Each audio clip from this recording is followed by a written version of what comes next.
Can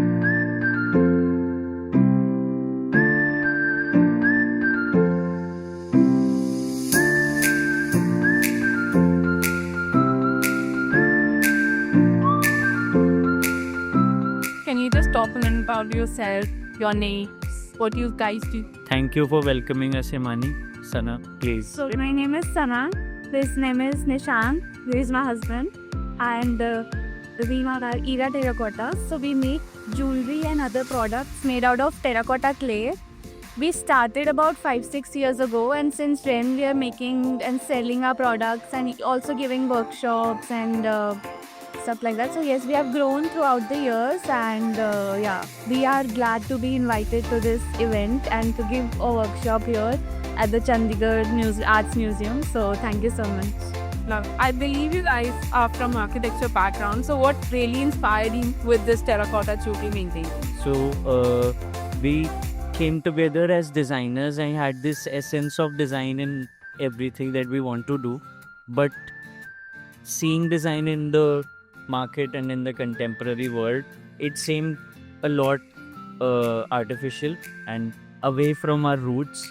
And I personally loved Mitti a lot, and she came into my life and brought terracotta jewelry, and it filled up some void in me. And then she started off this venture, and I felt that grounding that we need to share with ourselves and the world is going to happen through this. And so architecture roots are being embedded into Mitti for us now, and we're trying to be as sustainable as possible. So I see, jewelry making is very traditional and is very close to people as well, especially Indian women. We are trying to build this community where people are getting hands-on experience with the material that we are using to make the jewelry.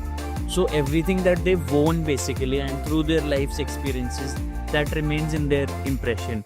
So we're trying to build a community who's inspired to make those pieces with their own hands. And once someone puts their creative energies into a laid piece, and it is much more than any precious jewelry because you've made it with your own hands. Terracotta itself is a historical material which has been it's going on for ages.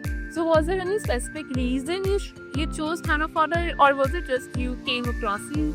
So I was studying arts. So while I was studying arts, I just got in touch with terracotta as my first type of clay.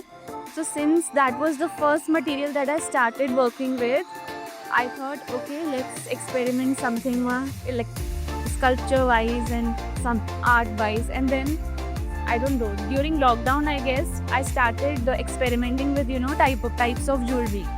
So I started experimenting with putting all these things together, and terracotta and jewelry. So that's how it started.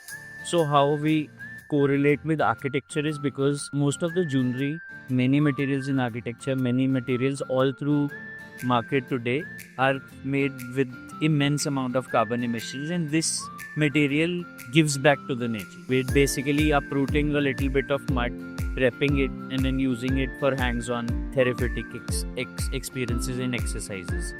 So we are trying to play our part in the nature's work. Lastly, I would also like to ask, how was your experience here today, and a final message for the audiences who would love to join you again?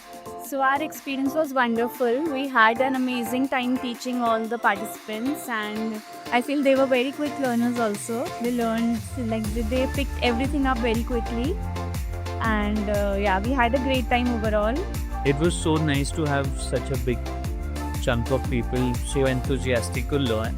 And one message would be to just keep doing something and experimenting and learning new experiences. This makes perfect. So you have to keep practicing, keep experiencing, Well, thank you so very much for joining us here and getting this done for us as well. It was really, very nice to have you guys over.